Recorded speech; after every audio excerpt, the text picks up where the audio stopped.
নমস্কার বন্ধুরা, সুন্দরবন ব্লগারকে আমার চ্যানেলে নতুন একটি পর্বে আপনাদের স্বাগত। সবাই কেমন আছেন? তো যাই হোক, আমরাও এখন আপাতত ভালো আছি দুদিনের ঝড়ঝাপটা কাটিয়ে। তো চারদিকে বাড়িতে এরকম গাছপালা পাতা পড়ে নোংরা, তো সেটাই পরিষ্কার করার পালা। এদিকে জামা কাপড় সকালবেলা উঠেই আমি কাছাকাছি করে নিয়েছি অনেকটাই। যাই হোক, এবার এগুলো পরিষ্কার করে নিয়ে এবার রান্নাঘরের দিকে যাব। তো আমাদের মতো যাদের এরকম গ্রামে বাড়ি, তো তাদের এই চারদিকে এরকম গাছপালাতে থাকেই, তো তার জন্য পাতা ধুতি পড়ে পুরো ভর্তি হয়ে যায়। তো আমাদের বাড়িতে একটু বেশি হয়েছে, চারদিকে দেখতে পাচ্ছেন গাছ আর গাছ, তো যার পাতা একটু হাওয়া দিলেই মোটামুটি সামনে এসে পড়ে। তো এইগুলো আমি সবসময় একা হাতে যতটুকু সম্ভব পরিষ্কার করার চেষ্টা করি।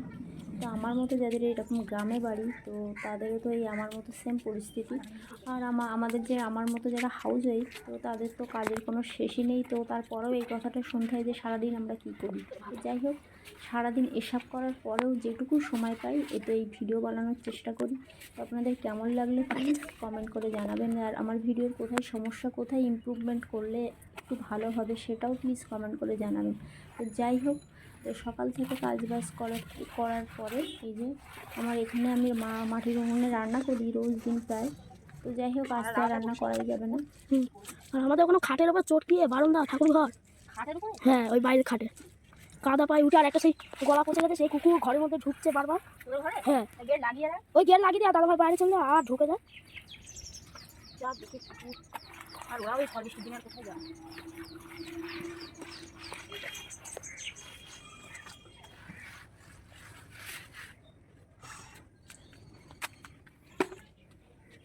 আগে জলটার ভয়ে আমরা কি করেছি জানিস? ওইখানে মাটি ফাটি দিয়ে আটকে দিয়েছি।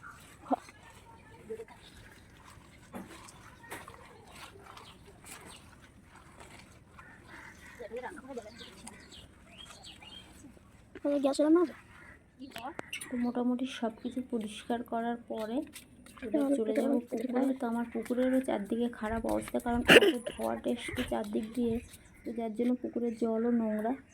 তো এইভাবেই সারাদিন চলতে থাকে। তো সকালবেলা উঠে আমি সব কিছু কাটাকাটি করে নিয়েছিলাম যে রান্নাবান্না যেগুলো হবে, কারণ অনেক সকালে উঠেছি, কারণ এই দুদিন ধরে বাড়ির সমস্ত নোংরা চারদিকে ধুলো বালি করে একাকার অবস্থা। তো যাই হোক, এরকম সকাল থেকে সারাদিন আমাদের মতো যারা গ্রামে থাকে তাদের চলতেই থাকে। এখানে জল যন্ত্রণা তো আছেই, এখানে ঠিকঠাক মতো জল পাওয়া যায় না। তো লাইন দিয়ে জল নিতে হয়, সেটা আপনাদের সঙ্গে নেক্সট ভিডিওতে অবশ্যই শেয়ার করব।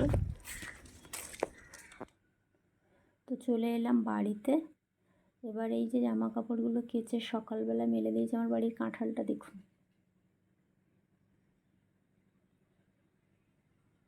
তো এই কাঠগুলো চাপা দেওয়া ছিল, তো উপরের দিকে এবার ভেজে নিয়ে নিচের দিকে ভেজে হয়েছে। তো যাই হোক, এবার চলে যাবো রান্নাঘরে রান্না করার পালা, কারণ আমার ছেলে টিউশন গেছে, আসলে খাবো।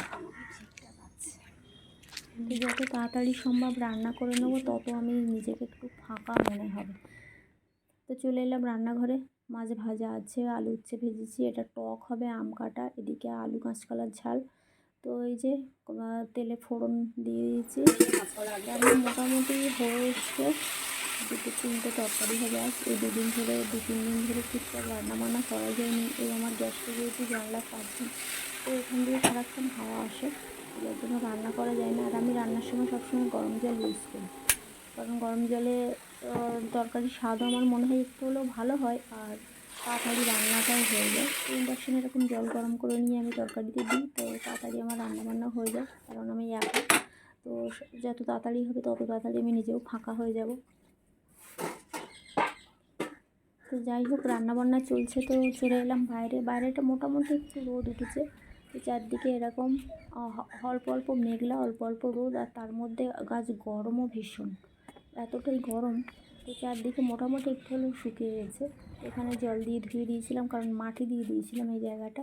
তো আবারও চলে এলাম রান্নাঘরে। তো রান্না করে এই যে মাছ দিয়ে এই তরকারিটা এবার নামিয়ে নেবো আর একটুখানি ফুটিয়ে। তো রান্না প্রায় হয়ে এসছে। রান্নাগুলো হয়ে গেলে এবার স্নান করে পুজো দিয়ে তারপরে খাওয়া দাওয়া করবো, তারপর রেস্ট মোটামুটি। কারণ সব কিছুর পরে নিজেকে সময় দেওয়াটাও জরুরি, কারণ আমরা যারা হাউস ওয়াইফ সারাদিন কাজ করার পরে এটা শুনতে হয় যে আমরা সারাদিন বাড়িতে কী করি। তো আমাদের এইসব কাজের কোনো মূল্যই দেওয়া হয় না। তো যাই হোক, ছেলে চলে এসতেও নিজেই ভাত তুলে নিচ্ছে। খাওয়ার জন্য, কারণ আমার বাড়িতে খুব একটা কেউ নেই। তো খাওয়া দাওয়া করে এই যে বিকালে এখন 4:30 মতো বাজে, জল ভরে রেখে দেবো। এবার চলে যাব আমার ঘরে, কারণ এখানকার সব ঘরেরই আমি বেড কভার চেঞ্জ করতে দিয়েছি, কাচতে দিয়েছি। তো যাই হোক, বেড কভারগুলো পাল্টে নেবো, নিয়ে নিজে রেডি হয়ে আজ একটু বাইরের দিকে বেরোবো। যারা আমাদের সুন্দরবনে ঘুরতে আসেন তারা হয়তো ভাবেন যে সুন্দরবনে এলেই মনে হয় বাঘ দেখা যায়, সেটা কিন্তু না। কারণ আমরা যে গোসাবাতে থাকি, গোসাবা কিন্তু মানে যে সুন্দরবন জঙ্গল থেকে অনেকটা দূরে। আমরাই নিজেরাই এখনও কোনো দিনও বাঘ দেখতে পাইনি, তো আপনাদের কী বলবো।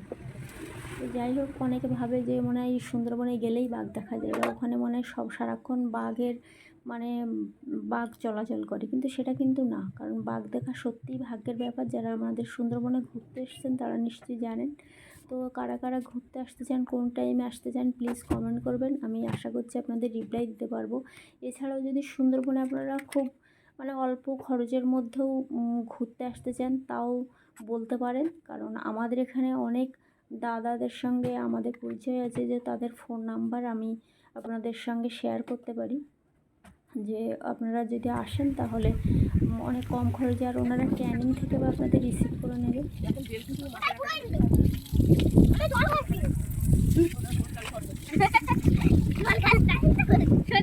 তো চলে এসছি আমাদের এখানে, এই যে কিষাণ মান্ডি মাঠের এদিকটায় এই বিল্ডিংটা ওয়েস্ট বেঙ্গল সরকার বানিয়েছে। তো আপাতত এই যে কৃষক বাজার, তো আপাতত কিছুই হয় না এদিকে, এখনও মাঠে জল টল ভরা। তো বিকালে একটু ঘুরতে বেরিয়েছি, যে সারাক্ষণ তো ঘরেই থেকে। আর এই যে হেলিপ্যাড, এটা ওপেনিং হওয়ার কথা ছিল, যে অভিষেক বন্দ্যোপাধ্যায় এলে, তা এই এত ঝড় বৃষ্টির জন্য উনি আসতে পারেননি।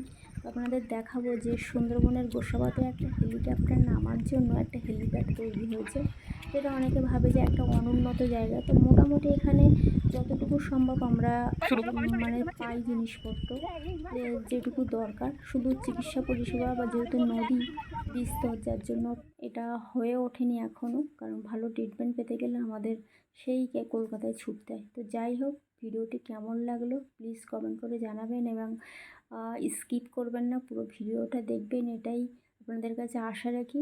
আর ভালো লাগলে লাইক শেয়ার কমেন্ট অবশ্যই করবেন, আর আমার চ্যানেলটিকে সাবস্ক্রাইব করে আমার পাশে থাকবেন, যেন আমি পরবর্তী ভিডিওতে আপনাদের সামনে আনতে পারি। প্লিজ প্লিজ অনেক অনেক কমেন্ট শেয়ার করবেন। টাটা, সবাই ভালো।